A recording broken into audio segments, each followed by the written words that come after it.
K98 Talk is expanding its lineup for 2015. This means we're expanding our advertising base. Whether you're a startup trying to push through to the next level or an established business trying to supplement your advertising budget, web-based advertising is a solid investment. Thanks to Talk's newest partnership with TuneIn Radio and instant access to our sister station, K98 FM, we give you worldwide access at a reasonable cost. Interested parties should email us at advertise@k98talk.org.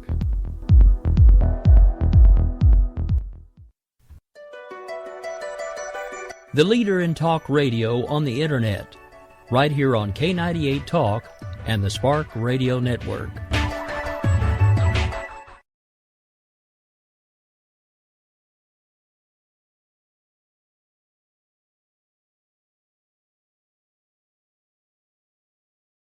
In these uncertain economic times, you've got to do whatever you can to save money. One of our biggest expenses can be our cars, especially when unexpected repair bills hit. Not anymore. If you own a vehicle with less than 130,000 miles, is less than 12 years old, has a warranty about to expire, or even no warranty at all, you could stop paying for car repairs. Roadside assistance, towing, and rental coverage are all included. Don't wait for the next repair. Make one free call right now to see if you qualify. If your vehicle is less than 12 years old, has less than 130,000 miles, even if it's out of warranty, paying for car repairs can become a thing of the past. Call us right now and get your car protected before your next repair bill hits. Get protection and no more repair bills. Call 800-696-1030. Again, 800-696-1030. That's 800-696-1030.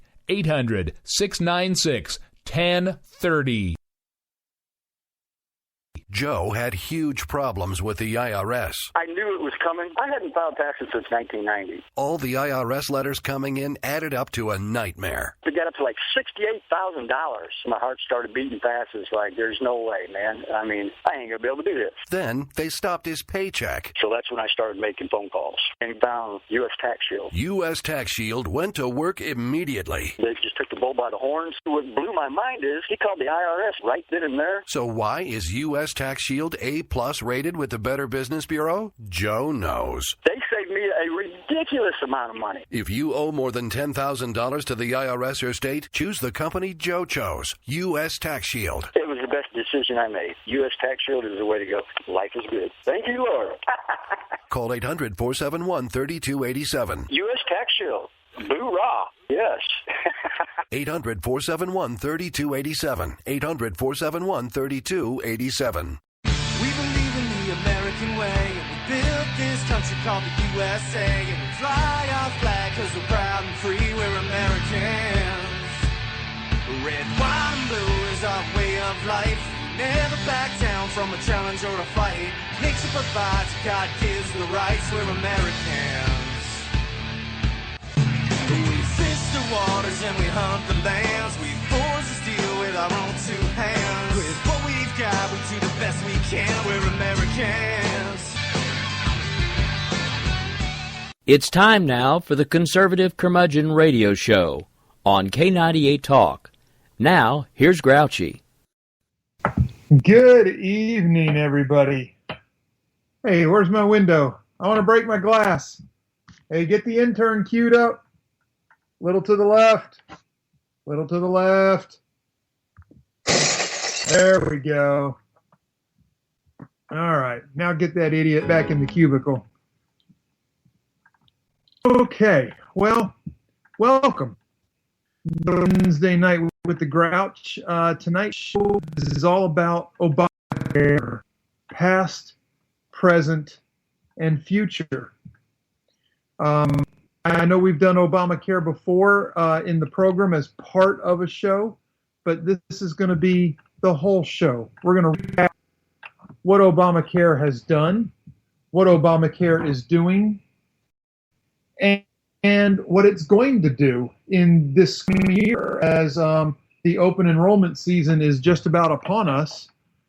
I hope that if you signed up for Obamacare, or the Affordable Care Act, as they like to call it, that you enjoyed it, because if you didn't and you don't plan to sign back up, they can do that for you now. They don't need your consent. That's right. Because once you sign up, it's yours to keep, whether you want it or not. All they have to do is realize that you don't have a plan, and they'll automatically enroll you and start deducting money from your paycheck. Isn't that wonderful? This is what freedom has come to in our country. So, from the very get-go, there were these health insurance providers that were getting government subsidies, basically. And one of the big ones, a Nevada health insurance provider that received more than 65 million in taxpayer-funded loans from the federal government, that's their way of saying grants, announced last week that it is discontinuing operations at the end of this calendar year. They are, quote-unquote, bankrupt due to challenging marketing conditions or market conditions. This is the Nevada Health Co-op. Will close its doors beginning January 1st. Will be the third of 23 consumer-oriented and operated plans created to shutter so far. Now, that may not sound a whole lot, 3 out of 23. It's a pretty good number when you look at percentage-wise, but what's even scarier is that what their government is doing is they're taking all this money they're into these companies and they're routing it to the other ones that are flailing and just barely able to keep their nose above the waterline to keep from drowning like these others. There are 9 other companies that are right now teetering on the brink and are going to make a go of it in 2016. That would be, if all 9 of them fold either in or at the end of 2016, that will be over half of the 23 consumer-oriented and operated plans created under Obamacare to close down. You can see how precarious this plan is, and we can't even call it a plan. This was a socialist utopian wet dream that got turned into illegal legislation that some seizure-taking judge on the Supreme Court decided was actually legal and binding. Well, his opinion is that it's good law, so that it's constitutional, so we have to follow it. Damn you, Judge Roberts. Damn you. So anyway, Stacey Hatfield, a member of the co-op's board, said in a statement that rather than spending resources on next year's uncertain market, we'd rather make sure we protect our current members. This is all about providing the most affordable, effective health insurance and service possible. Now, these co-ops were allegedly created. Well, they were created. They were created under Obamacare to allegedly foster competition in areas where few carriers offered plans.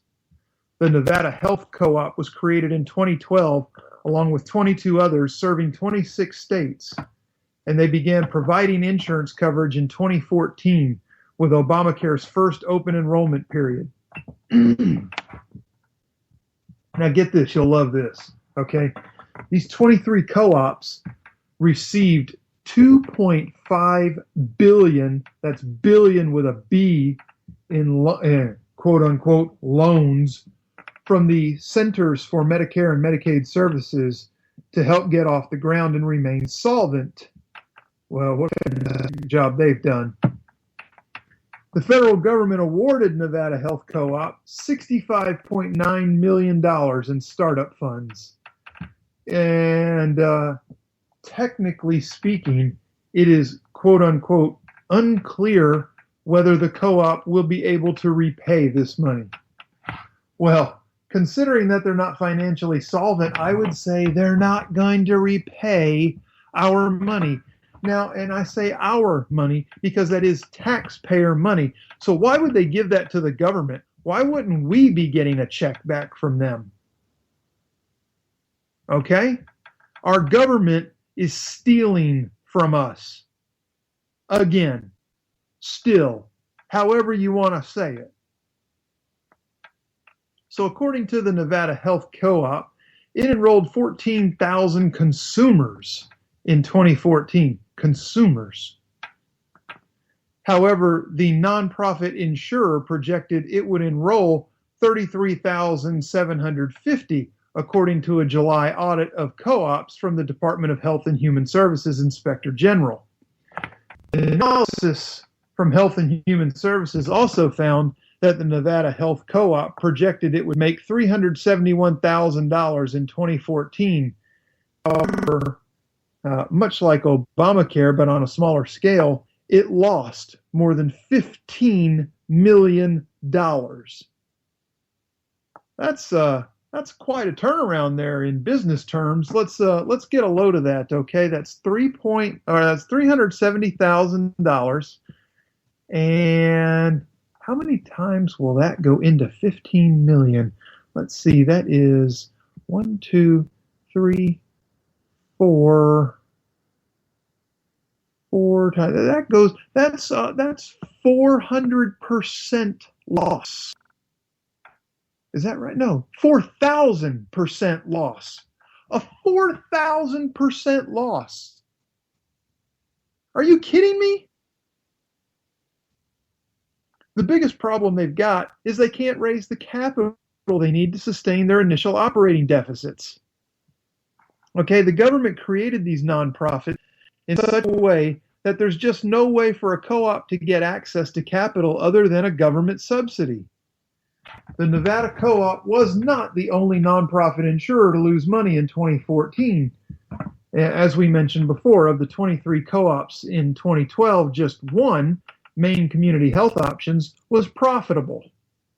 Additionally, 13 of the 23 co-ops enrolled significantly fewer customers in 2014 than projected.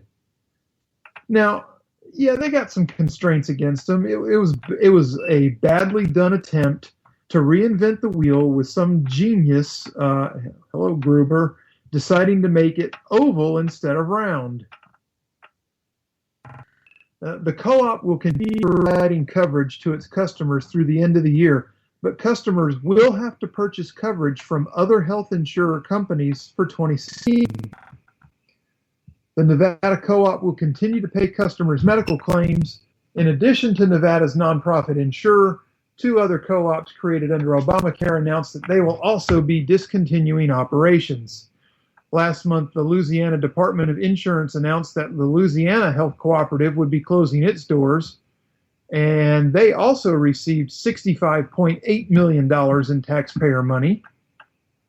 And in March, Co-Opportunity Health was liquidated after it reported higher medical claims than anticipated. Now, here we go. They were liquidated after higher medical claims than anticipated. The Centers for Medicare and Medicaid Services awarded Co-Opportunity $145 million taxpayer dollars. So let's look at this for a minute, okay? That's 65.8 and 65.9. That is 131.7 million.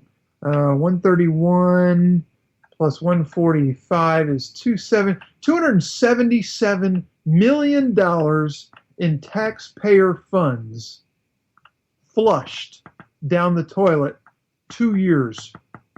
2 years in 3 entities, $277 million.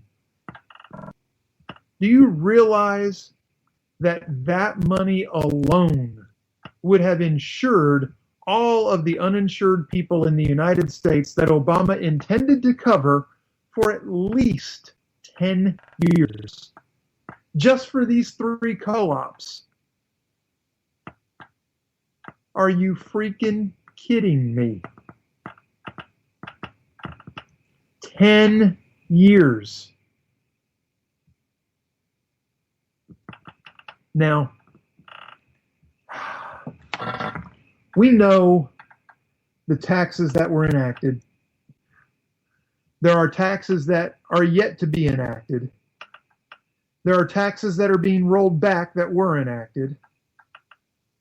This thing is still a moving target and a mess. Just a general mess. Now, these are just 3 co-ops out of the 23 that were created. $277 million.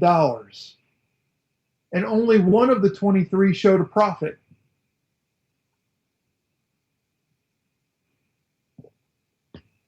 How much more money did we lose?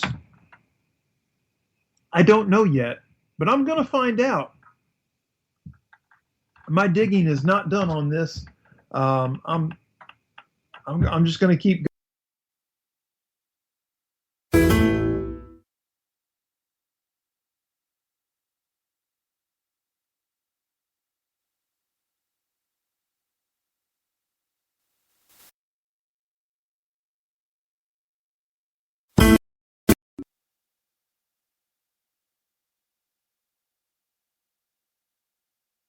Basis.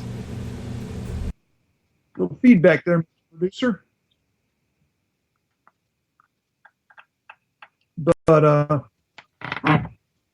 anyway, one of the other things that's going on with Obamacare right now is that we have Native American tribes pushing back against a provision of Obamacare mandating that tribal governments provide health insurance to their employees.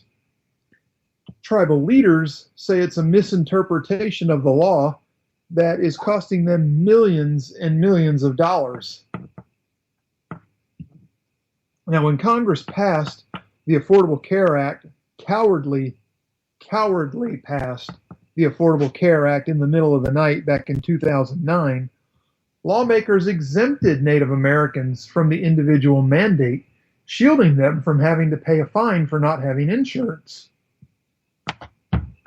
Now, Native Americans could, however, purchase health insurance on the federal exchange and have access to substantial tax credits, aka subsidies, driving down the cost of their plans. Rebecca Bishop, who is a member of the Northern Arapaho tribe, purchased a plan on the federal exchange costing $948 a month. Now, I want you to think about this because this was back in 2014 in year 1, okay? Last year, her premium went up 32%. Now, I'm not a math genius here, but 32%, let's just go ahead and say it went up 1/3, 950, so that's $317 increase. That would be 55, 65, $1,265 a month. Last year she was paying for her plan, or her plan cost $1,265 a month. And this year the increase is 41%. I don't even know how to go into this again and do that off the top of my head. But let's just keep pressing on here. This is according to the affidavit filed with the district court in Wyoming. Bishop works as a swing shift manager at the tribe's Si-Nu-Ku Cafe and suffers from rheumatoid arthritis and diabetes. Now, Bishop received a monthly subsidy of $815 and paid just $133 a month in premiums with no copay or deductible. Isn't that sweet?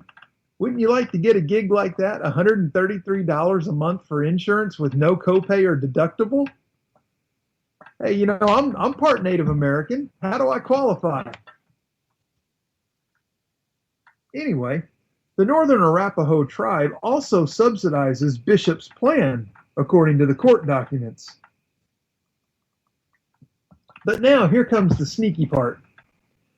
Congress, however, after saying they would exempt the Native American tribal governments from Obamacare's employer mandate, actually crossed that little line item off the list in the final negotiations before passing the vote in 2009. So the employer mandate, which is already in effect for large employers and goes into effect for small businesses with between 50 and 99 employees for next year.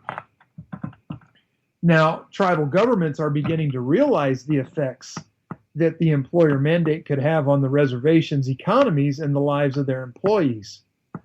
Under the employer mandate, businesses with more than 50 full-time employees, classified as those working more than 30 hours each week, so 30 hours is full-time now, folks, are required to provide health insurance to those employees.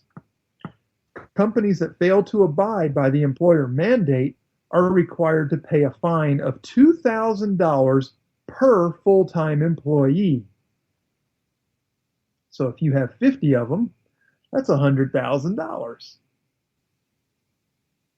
The law also states that individuals with access to coverage independent of the exchange cannot get the subsidies available on the exchange, meaning that Native Americans like Bishop, who have access to employer-sponsored coverage, cannot continue purchasing plans on the exchange and receive their subsidies.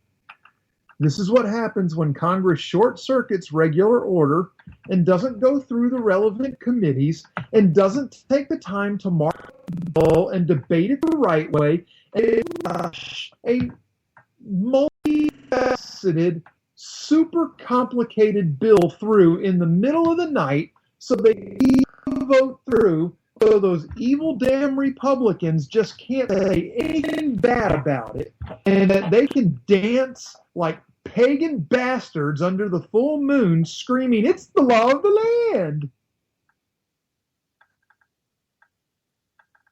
I'm sick of it.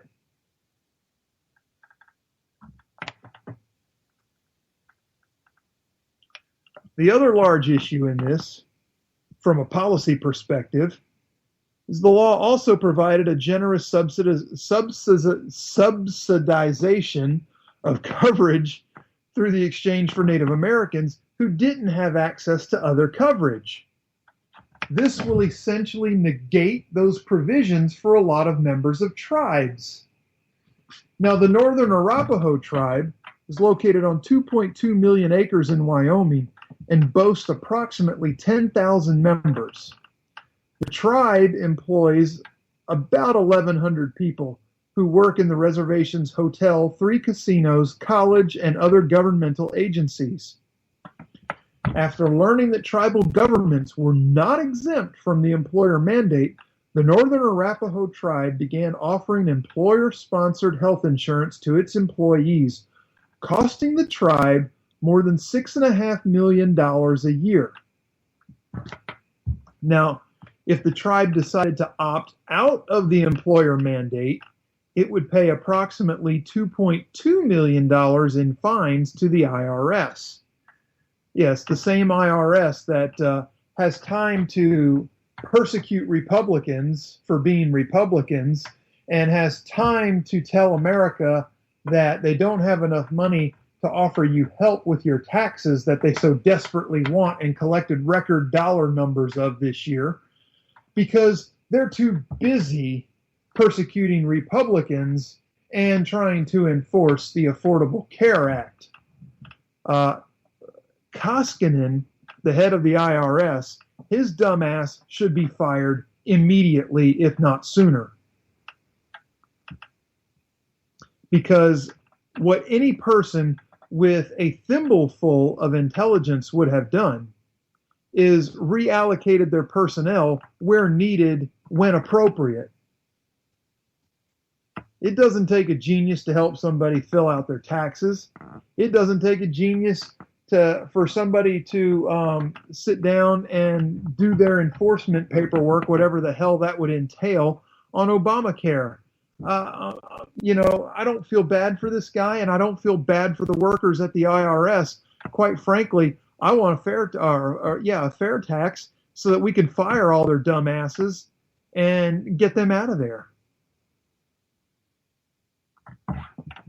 So, despite the high cost of abiding by the employer mandate, not offering coverage to its employees was not an option for the Northern Arapaho tribe leaders. Based off business decisions, it would be cheaper for us not to provide health care and pay the fine, said Andrea Clifford, the assistant general manager of the Wind River Hotel and Casino and county commissioner for Fremont County. But our leadership, me included, wanted to provide group-sponsored health insurance and the benefits because we know that statistically most people are struggling with their health, especially here on the reservation. Now, folks, I know that their casinos and their hotels and their restaurants make money, okay? I know they do. But these numbers are from 2014, okay? This year, instead of the fines being what they are, the fines, the flat end of the fine triples, the percentage doubles for the penalty. So the Arapaho tribe is going to go from paying $6.5 million a year or $2.2 million in fines to paying about $13 million a year to cover their employees, or $6.9 million in fines to the IRS. Now look, you don't have to be a genius to know that that's a hell of a lot of money, and how long can they sustain doing that? Maybe they can do it forever. Maybe their profit margin is great enough, but how long is it going to take before companies like these, and not just Native American companies, but America's companies, have had more than enough of this crap already? You know, we're a country that was supposed to be founded on freedom. And here, all we seem to do is have more and more of our freedoms stripped away, especially over the last 7 years, but in particular over the last 20 years. Now,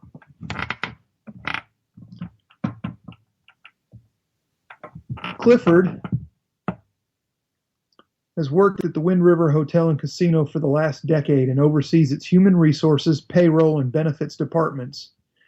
She and her husband have 8 children, and Clifford has coverage through her employer. Clifford understands the value of having quality health insurance. Her mother died of kidney failure at 59 years old after waiting for a referral from the Indian Health Service to see a specialist, and pushed for tribal employees to purchase coverage on the exchange. She said, "I saw people who had life-threatening obstacles affect them, cancer, diabetes.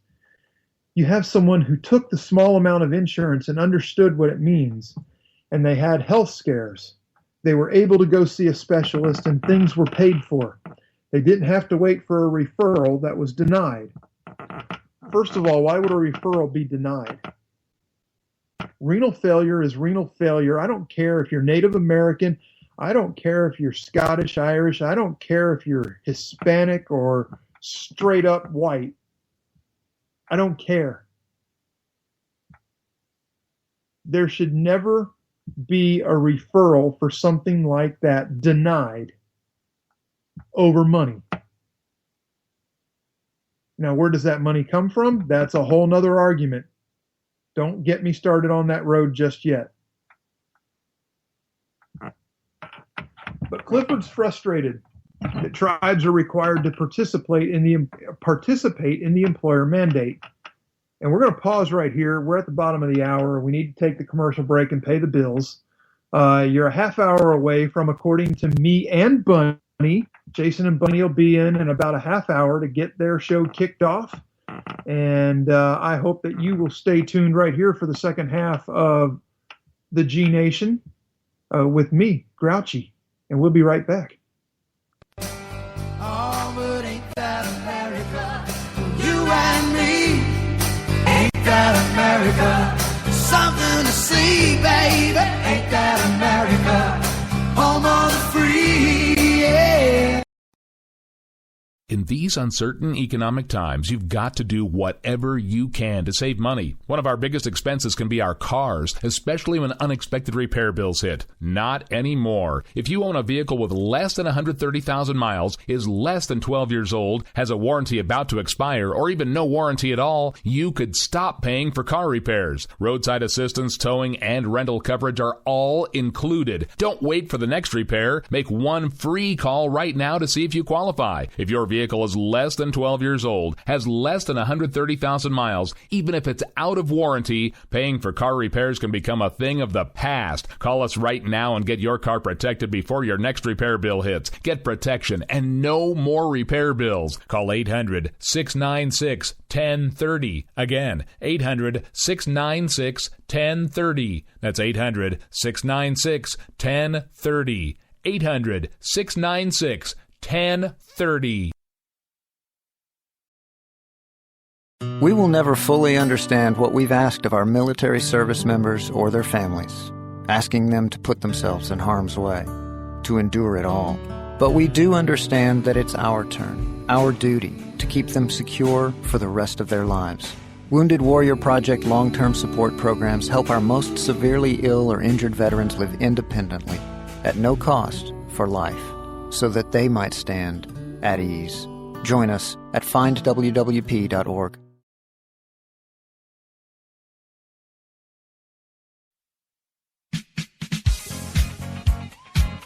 The staff of K98 Talk and the Spark Radio Network is proud to announce that our very own Rowdy Rick Robinson has been selected as one of the top conservative talk show hosts in the nation for his program America Off the Rails.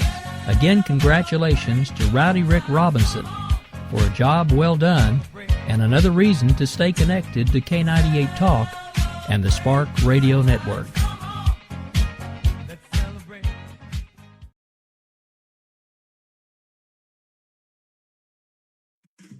Hey everybody, this is Jason, host of According to Me. I'd like to invite you to check out my show. It's a 2-hour show that lasts 60 minutes and, listen, I hate to interrupt, but one thing I can do is read off a script. Just say, let me be clear a lot. It works. President Obama, I can handle this. It's a radio promo. I'm not green. I've done this before. Did someone say green? Now, Al Gore is here. Listen, I'm just trying to record a radio promo. Do you mind? Now, do you say good things about me on the show? No, not at all. But if it makes you feel any better, I rip on Republicans just as much. The AM radio frequencies give off very high levels of radiation. Look, my show is on the internet, which you invented. Can I just do my promo? I got a pen. I can veto that, you know. I know you got a pen. It's not a law. It's a radio promo. Listen, just listen to my show. Barack Obama and Al Gore hate it, so you're going to love it. Here's an executive order. Don't listen to his show. He doesn't like me. He's racist. And he doesn't recycle either. That's it. I'm done. It's According to Me, Wednesdays, 10 p.m. Eastern, right here on K98 Talk. Oh, but ain't that America? You and me. Ain't that America? Something to see, baby. Ain't that America? Home of the free, yeah.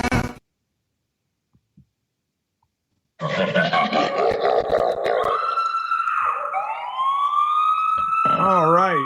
Welcome back. That's right. Lock them all up. So anyway, when we last left off, Miss Clifford, who runs the HR and benefits department for the Arapaho tribe, said the large employer mandate surprised her. When Congress makes wide-sweeping legislation, they always tend to forget about the sovereignty rights of Indian tribes, she said. With this legislation, we have a right, and we have to defend that every day. And she's talking about their sovereignty. The Northern Arapaho's tribal government has already begun offering its employees coverage through the Federal Employees Health Benefits Program.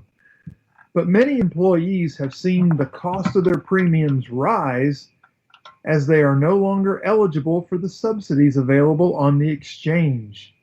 See, this is how they get you. You knew they were screwing everybody over, but you didn't know they were actually screwing everybody over. But they are.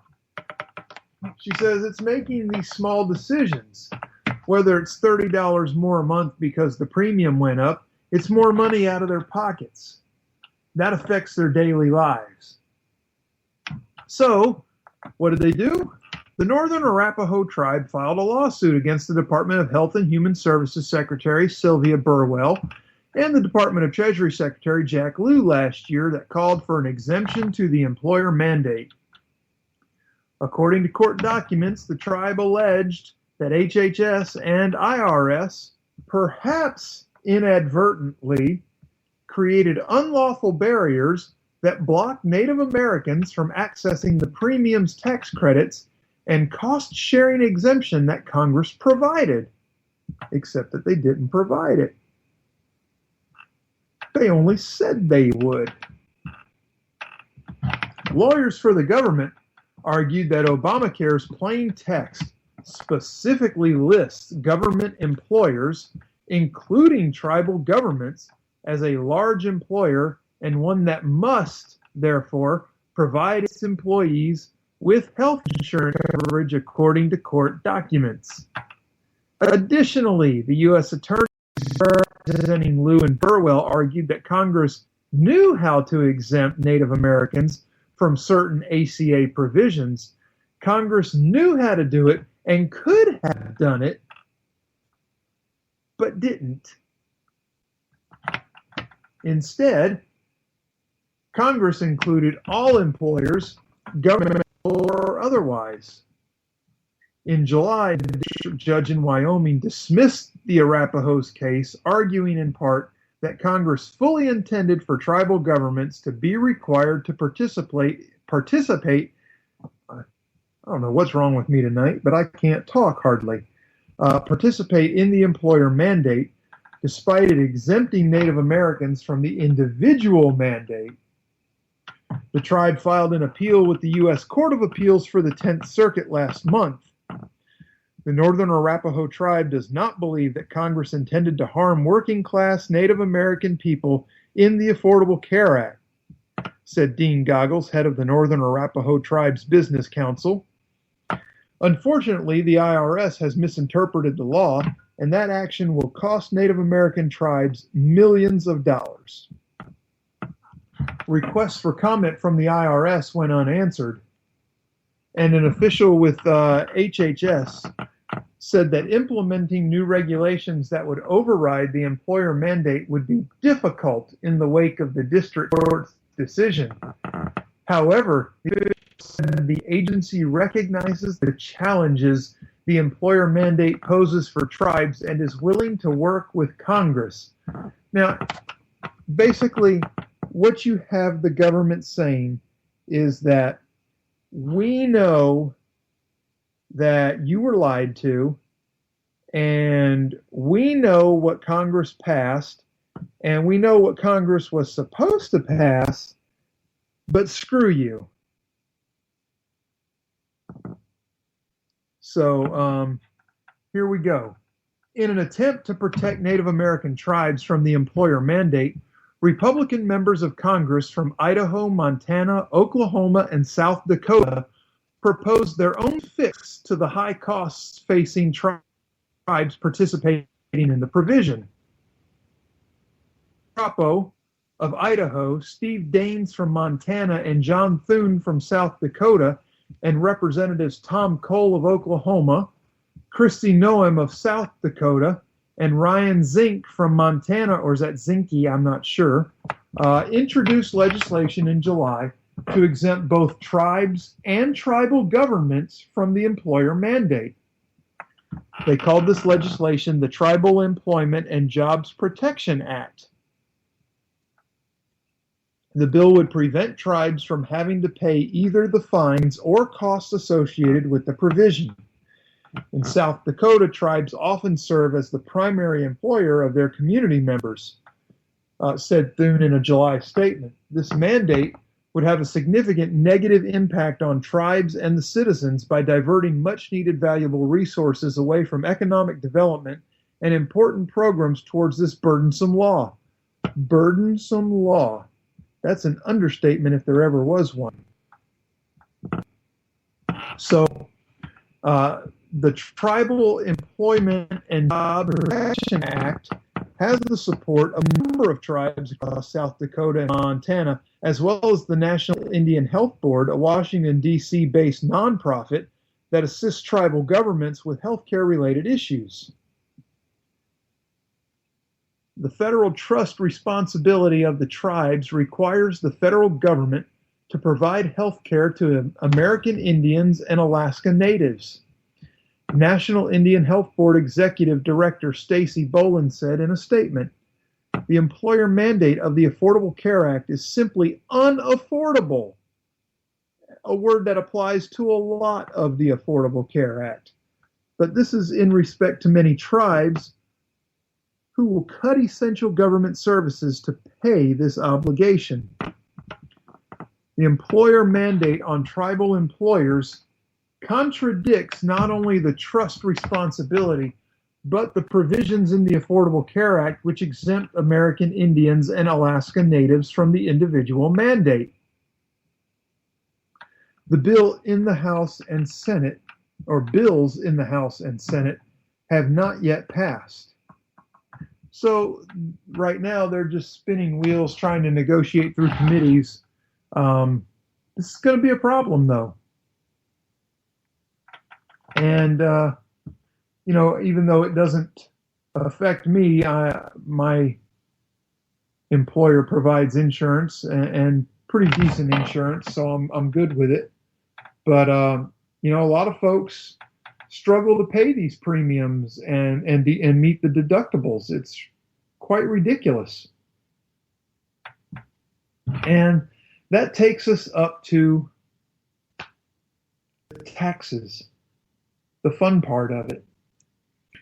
So we're now near, we're near the end of the second year, 2 years after Obamacare's implementation.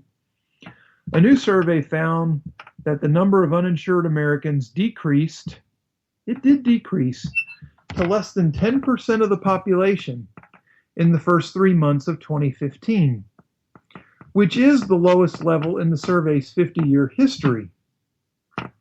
However, before the Obama camp and the administration starts trumpeting and throwing a ticker tape parade for itself, all of the field-related experts say the change is mostly attributed to the Obama administration's expansion of Medicaid. According to the survey from the National Center for Health Statistics, a division of CDC, the number of people who were uninsured declined from 36 million in 2014 to 29 million in 2015. Among adults between the ages of 18 and 64, the percentage of those who were uninsured dropped from 16.3% to 13% in the same time period. The changes to the rate of uninsured come nearly 2 years after Obamacare's implementation, which went into effect October 2013. While the drop speaks to the mission of the healthcare law, it points to outside factors that affect the decrease in the number of uninsured Americans. So a senior research fellow with the Heritage Foundation, what's his name? Ed Haselmeyer, said that it's likely the Obama administration was in the ballpark for the changes in the number of uninsured, but the survey had limitations. Primarily, the government relied on answers from 26,121 respondents as opposed to an actual count, such as the number of people enrolled in health coverage data that can be provided by health insurance companies. Interesting. They're trying to say how many people didn't have insurance coverage and extrapolate from that, said Hasselmeyer. Most notably, though, the survey failed to address an increase to the Medicaid rolls, which stemmed from Medicaid expansion created under Obamacare. According to Haselmeyer, Medicaid enrollment from January 2014 to March 2015 went from approximately 60 million to 71 million. Wow. 11 million people more. 11 million people more. How many people did they brag about enrolling? Wasn't it? 12 million people.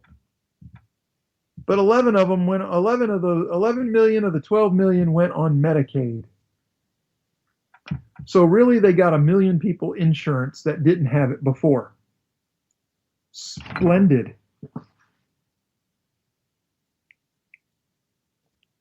What a job they did.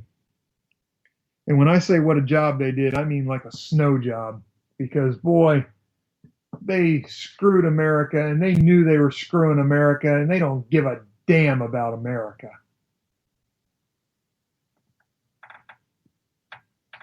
So the National Center for Health Statistics calculated the change to the rate of the uninsured in the 30 states and the District of Columbia that expanded Medicaid, and the rate of the uninsured in the 19 states that decided not to expand the program. So according to the survey, the percentage of adults between 18 and 64 who were uninsured in states that expanded Medicaid fell from 18.4% to 10.5% from 2014 to the first quarter of 2015. In states that opted against expanding Medicaid, the percentage of the uninsured fell from 22.7% to 16.8%. We know that for the first months of 2014, most of what happened in the private market wasn't new coverage by the survey, said Haselmeyer. The Health Statistics Center also looked at how the percentage of people who had public health plans, including Medicaid and Children's Health Insurance Programs, or Children's Health Insurance Program, or CHIP, and private plans, including employer-sponsored coverage and insurance purchased over the state and federal exchanges, has changed over time. From 1997 to the first 3 months of 2015, that's a hell of a span, the percentage of all Americans with public health coverage has increased steadily and has held at 34.6% from January of 2014 to March of 2015, which is a net 0% increase. However, the percentage of Americans enrolled in private health coverage decreased from 1997 to 2013, when it increased from 59.6% to 64.5% as of March 2015. Under Obamacare, Americans who do not have health insurance are forced to pay a monetary penalty to the Internal Revenue Service. The fine increases each year. Those without insurance had to pay $95 per adult, or 1% of income in 2014, whichever is greater. Now, the fine in 2015 increased to $325 per person, or 2% of income, whichever is greater. So, $325, you look at it and you go, you know what? $325 for not buying into Obama's insurance program that's jacking the rates up more than that annually, by more than that amount annually. I'm pretty sure I can handle $325, but they don't stop there. This is the problem, and we're going to address it a little bit further down the line. But though there has been an increase in the number of Americans enrolling in Medicaid after states adopted expansion, the director for the Center for Health Policy Studies at the Heritage Foundation said the quality of care provided to Medicaid recipients differs substantially from those receiving private insurance. In a paper examining Medicaid following its 50-year anniversary last month, it was noted that Medicaid recipients have less access to providers. Just 68.9% of doctors accept new Medicaid patients, a 2014 CDC study said. And Medicaid recipients also have longer hospital stays and higher mortality rates, according to the study. So strike three, you're out, I guess.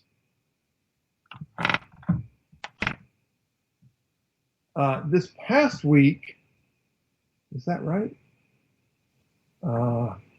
Where is this? I'm sorry, hang on just a second, folks. Okay.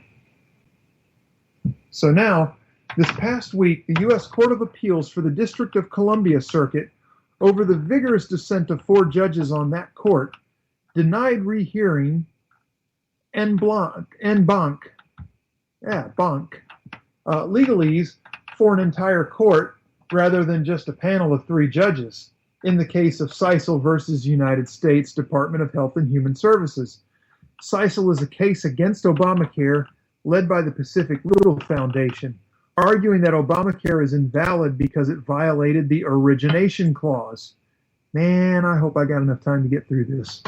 Now, the challengers have 90 days to file a writ of appeal before the United States Supreme Court.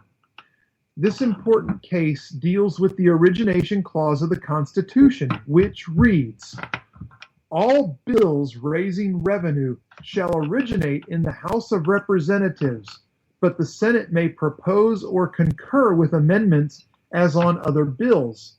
The founders included this clause primarily to balance out the unique powers the Senate wields. This is power of the purse, you've heard of it. And to ensure that the power of drawing revenue from the people by taxing them would be initiated by the branch that was closest to them, which is the House of Representatives. Remember that at the time, the Senate was elected by state legislatures, not by popular vote, and whose members would have to stand for re-election every 2 years. In the first major Obamacare decision, NFIB versus Sebelius, the court upheld the law as a tax, something that surprised many people. But if it's a tax, shouldn't the bill have originated in the House? This was what the Supreme Court kicked back, and it was approaching them again. As it happens, Obamacare, or the Affordable Care Act, originated in the House in only a very formalistic sense. H.R. 3590, the bill that became Obamacare, was originally titled Service Members Home Ownership Tax Act of 2009 and had absolutely nothing to do with health care. But to secure passage of Obamacare, the Senate decided to take this bill, which had passed the House, and gut it entirely, replacing the entire text of that bill with the Obamacare title and text, and keeping only the bill number intact. And this is what the Democrats did. This is how they snuck it through. After it passed the Senate, the House then approved the new Senate-drafted bill through a reconciliation bill. The House made no changes to the text, which, because of the Senate's obscure procedural rules, meant that when the bill went back to the Senate, it was not subject to a filibuster. This is significant because in the interim, Senator Ted Kennedy of Massachusetts had died and been replaced by Scott Brown of Massachusetts, thereby depriving the Democrats of the 60 votes they would need to defeat an otherwise inevitable Republican filibuster, and thus Obamacare was born. The problem is that this doesn't look like the bill originated in the House in any meaningful way. And this is going to be a semantics argument before the Supreme Court. It was as though the Senate bulldozed a house and erected an entirely new structure, but said it was the same house because it had the same address. And so Pacific Legal Foundation has sued. Recently, they lost their challenge before a 3-judge panel of the U.S. Court of Appeals for District of Columbia. When this happens, plaintiffs have a chance to get the entire circuit to reassess the question.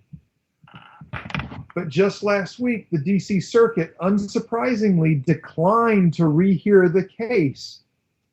Why unsurprisingly? Because it takes a majority of the court to revisit a case. And you might recall that then Senate Majority Leader Harry Reid invoked the nuclear option to get more Obama appointees on the D.C. Circuit. Pardon me. Losing my voice here. So all 3 judges rammed through by Reid, voted to deny rehearing en banc last week, which more importantly, Judge Nina Pillard took the rare step of penning a supporting statement for denial of rehearing. Her interesting statement was joined by 2 other judges on the original panel, including Judge Robert Wilkins, who was also one of the judges confirmed as part of Senator Reid's nuclear option plan. This decision is fundamentally flawed.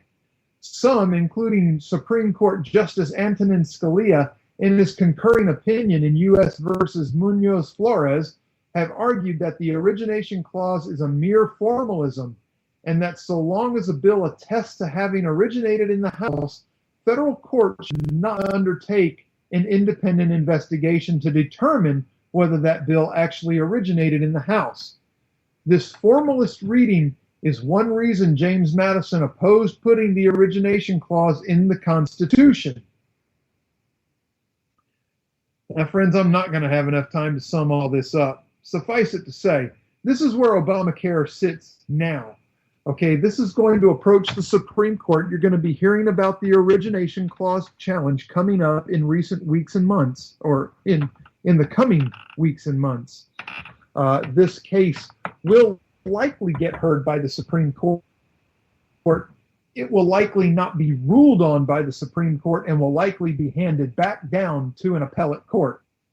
So, that being said, we are at the top of the hour.